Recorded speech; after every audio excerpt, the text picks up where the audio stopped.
Assalamualaikum guys. Reader name is Monsters in the Cupboard.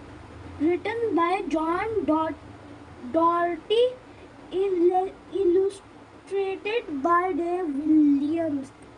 Rising Star. About this play. Two children go to the school art cupboard for their teacher, but find something surprising in there instead. Words in a bubble tell you where the characters are or what they need to do. The cast, the teachers, Mrs. Lee, Mr. Turner, the children, Bansi, Sam, the monsters, Ugh Garag. In Mr. Turner's classroom, Mrs. Lee. Hello, Mr. Turner. I have some good news for you. An artist is coming. Work with your class today. Her name is Helen. Mr. Turner. How exciting! Will we need to get anything from the art cupboard for her? Mrs. Lee. Yes, lots of things. She's sent a long list. Mr. Turner, my goodness, there are lots of things on this list. Let's send some of the children to get them. Mrs. Lee, Bansi, Sam, Bansi. Yes, Mrs. Lee. Mrs. Lee, will you go to the art cupboard and get everything on this list, please? Sam, yes, Mrs. Lee. At the art cupboard. Sam, there's lots of stuff on this list. We'll never be able to carry it all. Bansi unlocks the cupboard and opens the door. Ugh, what are you? Bansi, we are children. What are you? Grug, we are munchers. Isn't that right? Ugh, no, Grug, that doesn't sound right. What are we? Sam, could you let us get some things out of the cupboard, please? Ugh, what sort of things? Bansi, could we have some paper? Grug, no, we ate it.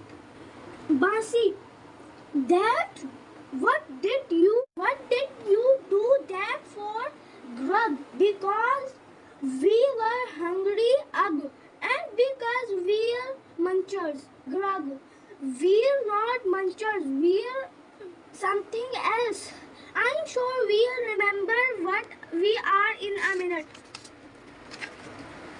Sam, can we have some paint?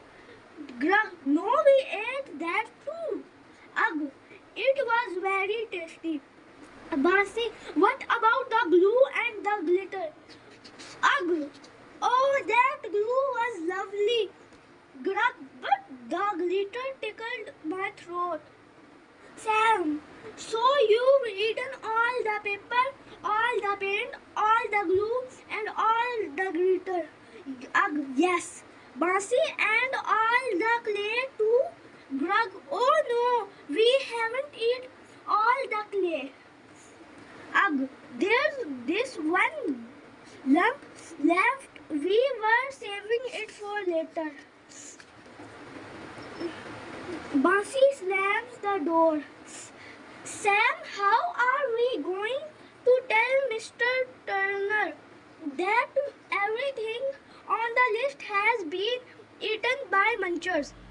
Sam, I've just worked out what they are. They're not munchers, they're monsters. Oh no, Sam, oh no. And now Mr. Turner coming to check we found everything on the list. Mr. Turner. Bansi, Sam is one lamp of clay. All you could find. Am I going to have to get everything else myself? Bansi. No, Mr. Turner, don't open the cupboard. Sam, please don't. Mr. Turner, but it's very important that we find everything from the list for our visitor. Bansi, yes, but Mr. Turner, opening the cupboard isn't safe. Sam, there are monsters in there. Bansi, two of them they've eaten all the paper. Sam, and all the paint. Bansi, and all the glue. Sam, and all the glitter. Bansi, and all the clay. Sam, except that lump of clay. They didn't eat that. Mr. Turner, don't be silly, children. There's no such thing as monsters. Mr. Turner opens the cupboard. Mr. Turner, monsters. Ugh, monsters, that's it. We're monsters. Grug, we're hungry monsters. Ugh, and you look tasty. Mr. Turner, help! Sam, don't eat our teacher. Bansi, eat them this lump of clay instead. Bansi slams the door again. Mrs. Lee has arrived at the art cupboard. Mr. Turner, there are monsters in the art cupboard. Mrs. Lee, have you got everything our artist needs? Mr. Turner. Mr. Turner, I said there are monsters in the art cupboard. Mrs. Lee, really, Mr. Turner? There are no such things as monsters. I'll just have to go in the cupboard myself. Mrs. Lee goes to open the art cupboard. Mr. Turner, Bansi, and Sam, no! Answer the questions. What were the monsters called? Ugh and Grug. Why did the monsters eat the paper? Because they were hungry. What was on the artist list? Glue, paper, and glitter, and clay, and glue, and paint. Why were the children worried about telling Mr. Turner about the monsters? Because they will eat him. What would you do if you found a monster in a cupboard? Have you ever had to collect things from a list? What did you have to find?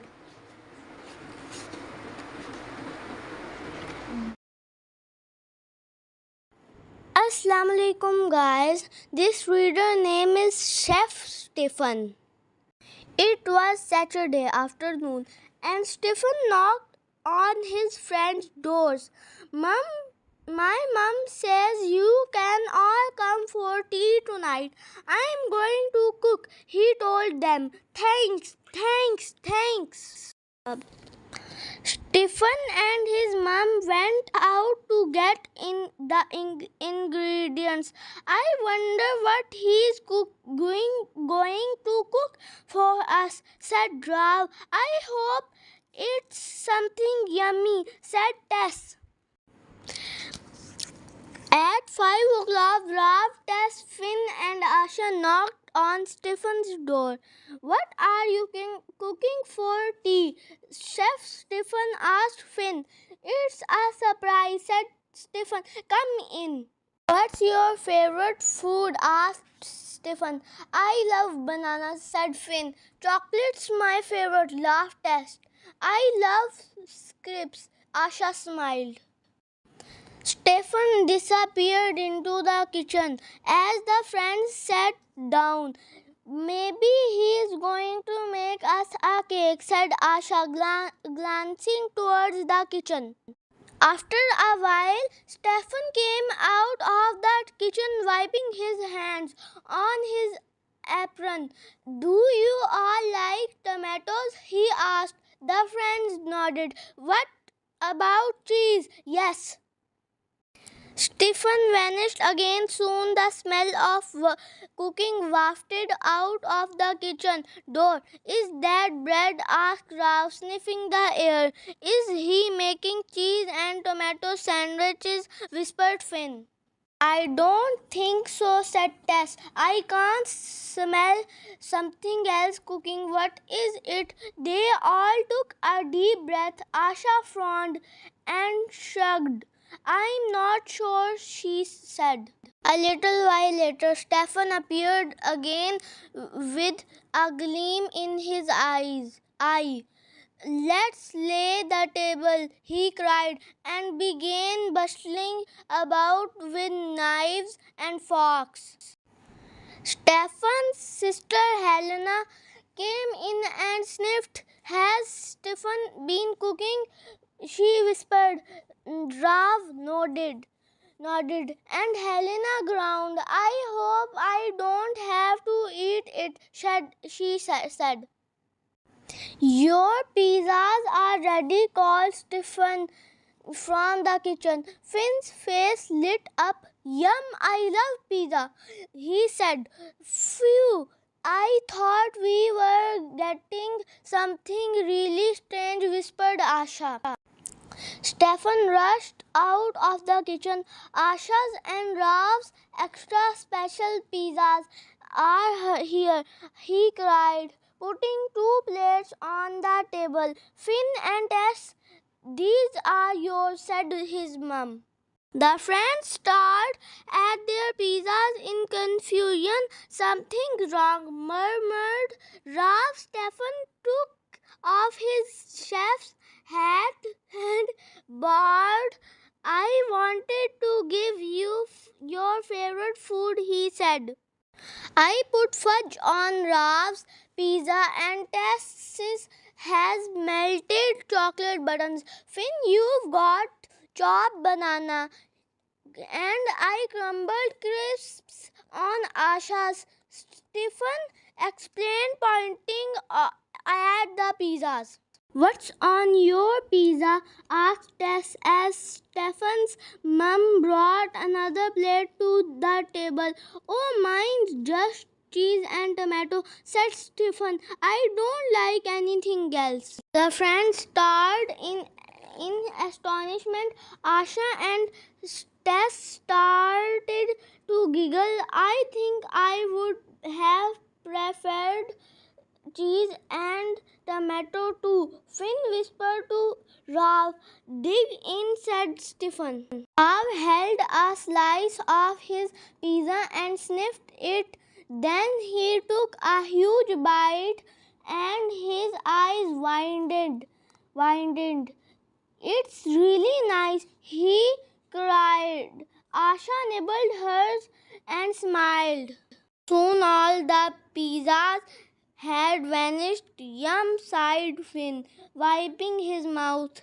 You're a great chef, Stefan, Tess declared. What are you going to make for us next time? Assalamu alaikum, guys. This reader name is Home for a Day. Hannah stood in the kitchen wearing her pajamas. I've got itchy eyes, a runny nose, and I keep sneezing. I can't possibly go to school. Mom wasn't sure Hannah was telling the truth. Are you really ill? She asked. Or is there a spelling test? Of course I'm ill. Hannah waved a bin full of tissues at her mom's side. Well, I can't stay home from work. I have an important meeting today. Dad will have to look after you instead. You must be very quiet, Dad told Hannah, opening his laptop. I have lots of work to do. Hannah snuggled under her duvet. She read comics to her hamster Chester. She thought about the spelling test they were doing at school that day. This is the life, she decided. Hannah had a lovely long snooze, and when she woke up, she felt a lot better. In fact, she hardly felt ill at all. The trouble was, now she felt bored that she yelled. Dad came rushing up the stairs. What's the matter? He asked. It's lunchtime, said Hannah. Dad brought her toast and scrambled egg. This toast is burnt, said Hannah, and the egg is too lumpy. Dad brought fresh toast and eggs. He brought orange juice and more orange juice. He brought her a hot drink with lemon in. He brought her a plain biscuit to nibble. He was just settling back to work when Dad, Hannah bellowed. What now? Asked Dad. I don't like this plain biscuit, said Hannah. I want a chocolate one. Hannah, you're supposed to be resting. You are not supposed to be asking for chocolate biscuits, said Dad. Please go to sleep. Hannah sighed. He's mean to be looking after me, she told Chester, and he won't even bring me a chocolate biscuit. She felt hungrier and hungrier. If I don't have a chocolate biscuit, she thought, I might faint. I'm sure if Dad knew that he would let me have one. She decided to go downstairs and tell him. She put Chester in her pajama pocket so he could come too. When Hannah got downstairs, Dad was on the phone. I won't disturb him, Hannah decided. Heading to the kitchen, she climbed onto a stool and reached for the chocolate biscuit. That's when she heard a funny sound. Scratch, scratch. Hannah almost fell off her stool. The noise seemed to be coming from the door to the garden, so Hannah went to see. She opened the door and a little black and white cat ran into the kitchen. Meow, it said. Hello, said Hannah, tickling its tummy. I'm going to call you Mittens. She decided to keep the cat. After all, Mittens obviously wanted to stay. She drank all the milk Hannah gave her and curled up happily in a bed made from Dad's jumper. We'd better keep you a secret, said Hannah. Dad doesn't like cats. He says they make him sneeze. Just then, Hannah heard footsteps. Dad was coming down the hall. Hannah hid the cat in a cupboard just as Dad came into the kitchen. Why aren't you in bed? He asked. Have you been eating chocolate biscuits? No, said Hannah. Look there on the shelf. Then Dad spotted his jumper. I was looking for that. He pulled it on. Now, Hannah, I want you to achoo. Achoo. Dad's eyes were red and he couldn't stop sneezing. Of course, there was cat hair on his jumper. You must have caught my cold, said Hannah. Either that or there's a cat about, said Dad. He laughed, but that's just silly. The doorbell rang and Dad went to answer it. Hannah checked on Mittens, but when Hannah opened the cupboard door, something terrible happened. Chester poked his head out of Hannah's pajama pocket, and the cat saw him. Meow went the cat. Squeak went Chester. Chester jumped to the floor. He went darting round the room with the cat chasing him. Stop, yelled Hannah. But it was no good. Bang! The cereal fell all over the table. Splash! The milk fell all over the floor. Crash! The biscuits fell onto the counter. Then the rice and pasta and breakfast cereal all came tumbling down. In the hall, Dad was talking to an old lady. She was called Mrs. Brown, and she had just moved in next door. "I'm so sorry," said Dad. "We haven't seen your cat. Could I look in your back garden?" asked Mrs. Brown. "I think she might have run that way." "Of course," Dad said. Mrs. Brown followed him into the kitchen. Squeak! Chester dodged between Mrs. Brown's legs. "Meow!"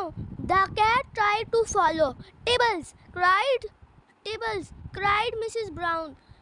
"There you are! I've been looking everywhere." "Purr," said Tibbles. "Hello," said Hannah. Dad was staring at the kitchen. "Look at this mess," he groaned. "Hannah, what have you done?" "Please don't be cross with her," said Mrs. Brown to Dad. "I'm so grateful to have Tibbles back. You must take these as a reward." She opened her bag and handed Hannah a big box of chocolates. After Mrs. Brown had left, Dad said, "Let's get this mess cleared up before your mom gets home." They worked hard all afternoon. Dad swept and Hannah scrubbed. Then Dad mopped and Hannah wiped. "I'm worn out," groaned Dad, putting away the mop. "Me too," moaned Hannah, hanging up the duster. There was the sound of a key in the door, and Mum came in. "How are you, Hannah?" she asked as she put down her laptop bag.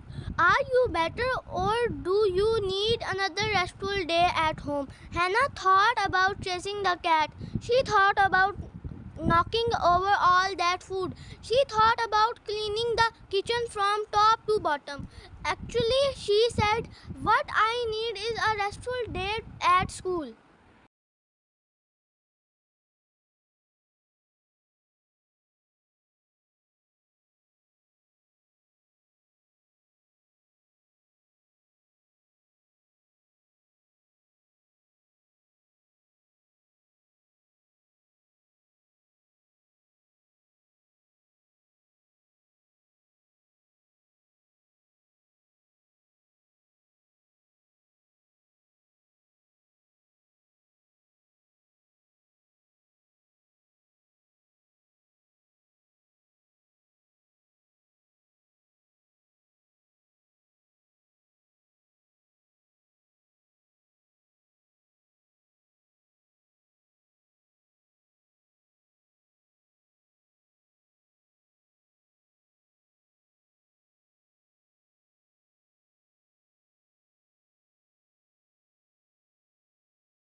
Lonu mends the sky. This is China in the old days. Every day the sky is blue, blue, blue, blue. And every night the sky is black, black, black, black. One day a piece of blue falls. It falls out of the sky. Look, says the big girl. What is it? It's a piece of the sky, says the big boy. Look, another one. Look, what is it? Look, says the little boy. There's a hole. No, two holes. Two holes in the sky. There is a hole. Another piece falls, another piece of blue, and another one. Look, I can see the night sky, says the little girl, but it's day. Let's tell Lonu. Let's tell Lonu. Yes, yes, quick. Let's tell Lonu. Go and find the pieces, says Lonu. Go and find the pieces, all the pieces of blue and all the pieces, says Lonu, and bring them here. Here's a piece, here's a piece, says the little boy. Here's another, says the little girl. Here's one, says the big boy. Here's another, says the big girl. And the baby says blue. The children find 10 pieces. 1, 2, 3, 4, 5, say the children. 6, 7, 8, 9, 10. Here are the pieces. Here are the pieces, say the children. The pieces of blue sky. How many holes are there? Asks Lonu. They count 1, 2, 3, 4, 5, 6, 7, 8, 9, 10, 11, 12, 13, 14, 15, 16, 17, 19, 20. Oh no, 20. But we only have 10 pieces, say the children. 1, 2, 3, 4, 5, 6, 7, 8, 9, 10. We can have these leaves. We can have these leaves, says Lonu. Look, here are 10. No, says the little boy. They're green, the sky is blue. I want the day sky to be blue. Don't cry. The little boy cries. I want the day sky to be blue. Blue, all blue again. Don't cry, says Lonu. Give me the pieces of blue. Go and play. I want to think. Night comes. Lonu puts her blue dress on the table and her silver apron. She cuts pieces from the blue dress, pieces from the silver apron. She puts together.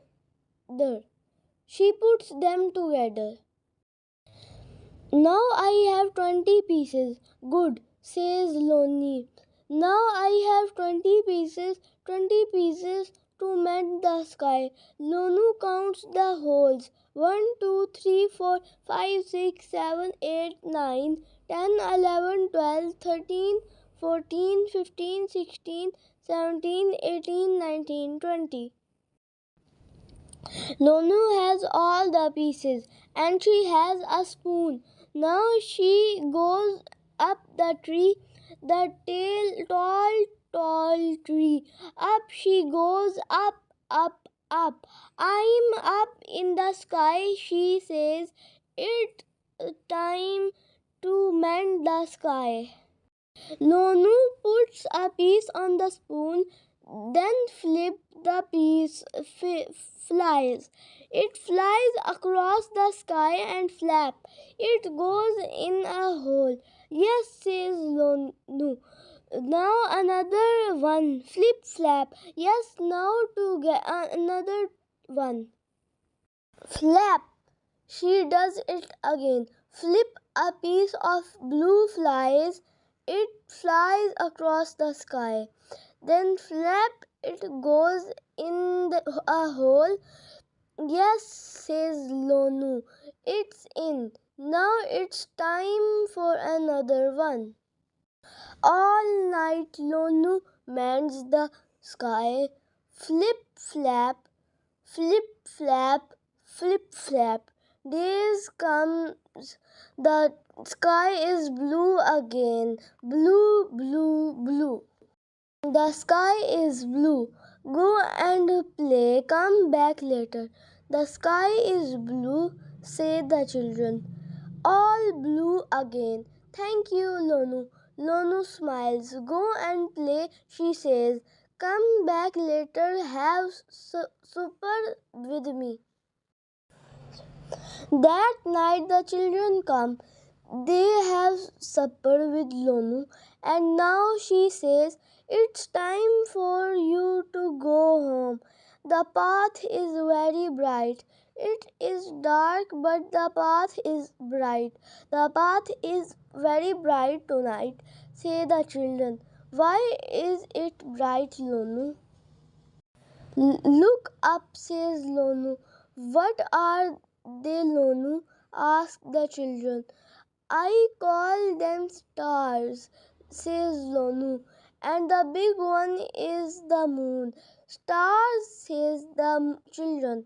The moon. Oh, Lonu, the night sky looks much better now because it's more beautiful.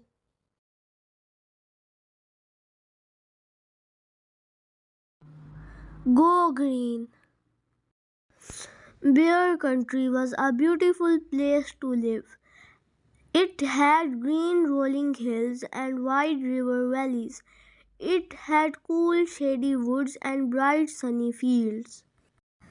There were steep cliffs and deep canyons, roaring rapids and rushing waterfalls. Lots of creatures lived in Bear Country besides bears. There were deer and ducks, woodchucks and weasels. There were rabbits and raccoons, possums and porcupines. There were badgers, bats, butterflies, bugs, and much, much more. The bear family loved living in Bear Country. They always tried their best to keep it beautiful.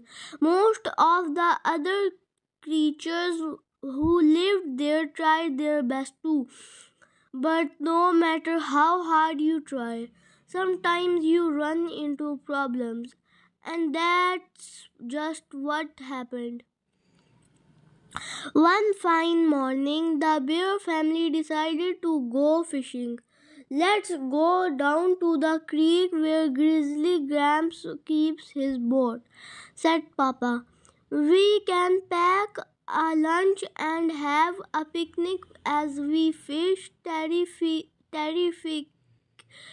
They all agreed. The family packed up their fishing gear and their lunch and went down to the creek, where they loaded into Grizzly Gram's boat. Papa got out the oars and rowed everyone lazily along, their fishing lines out. While they ate a picnic lunch, the sun was shining, the birds were singing, and all seemed right in Bear Country until. Phew, said Sister. What's that awful smell? The rest of the family sat up and sniffed. Yuck, they all cried. What is that? They noticed something funny floating in the water. It was a streak of dark, gunky looking stuff. It seemed to be coming from around a bend in the creek. Ah, oh, said Papa. I know what's around that bend. Soon they could all see it, the Bear Country dump. Wow, said brother. What a mess.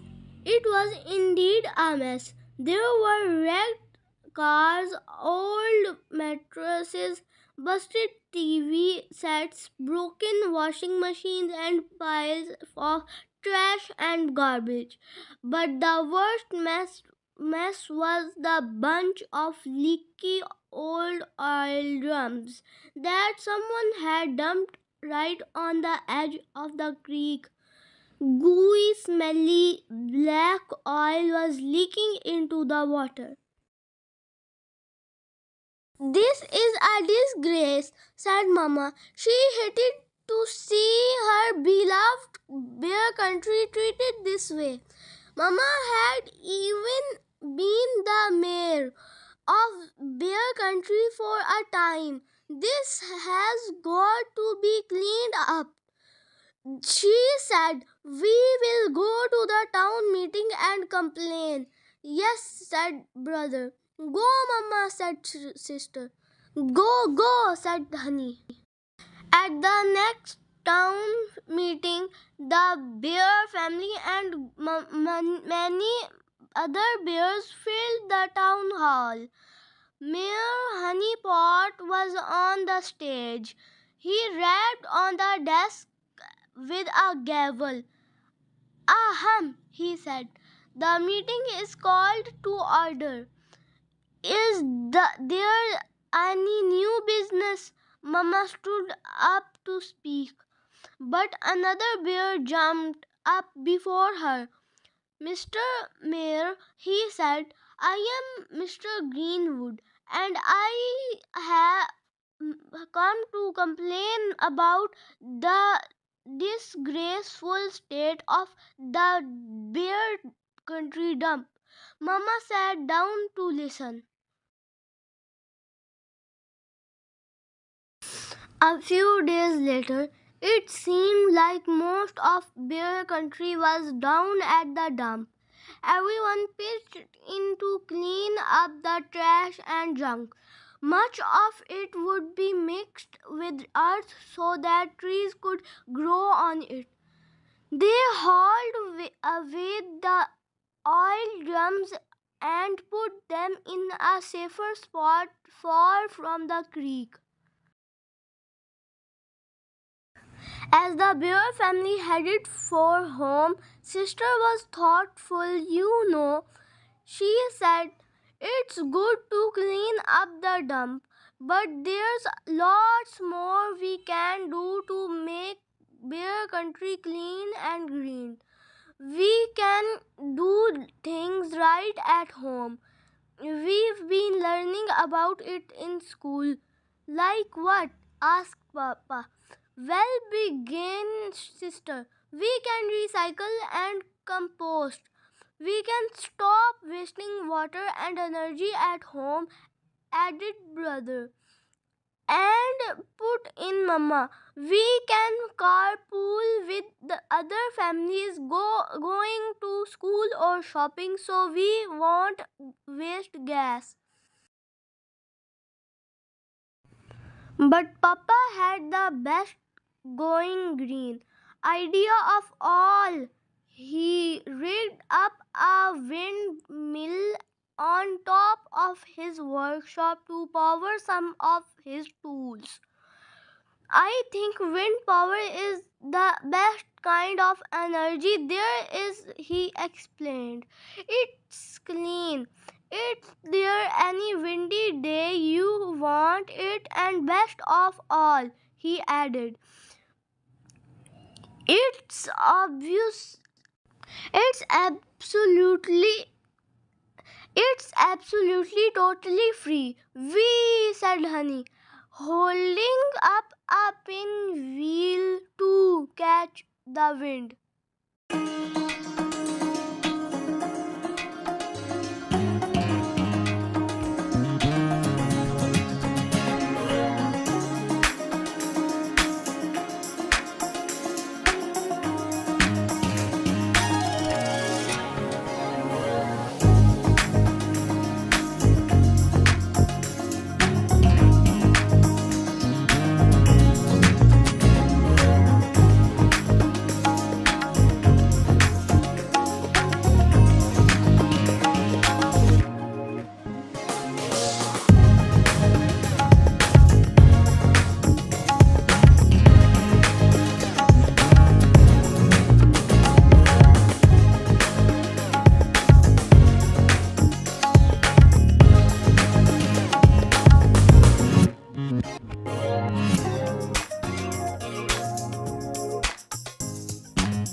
Suraj, Mercury अतारद, Venus ज़ोहरा, Earth ज़मीन, Mars मरीख, Jupiter मुश्तरी, Saturn ज़ुहल, Uranus Uranus, Neptune Neptune, Pluto Pluto.